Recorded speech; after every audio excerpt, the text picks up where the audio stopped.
காத்து ஊத காத்து சுத்தும் கடலு கரைய பார்த்து சத்தியமா கோயில் கொண்ட சுப்பையா எங்க குப்பத்துக்கு குல விளக்கு நீ ஐயா.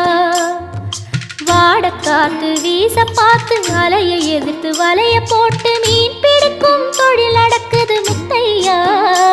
கரை மீண்டு வர காவல் உந்தன் வேலையா.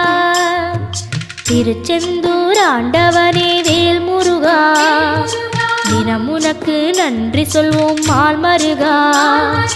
திருவடியில் தவம் இருப்போம் திருமுருகா. தீர்ப்பெழுது நலமெனவே வடிவழகா.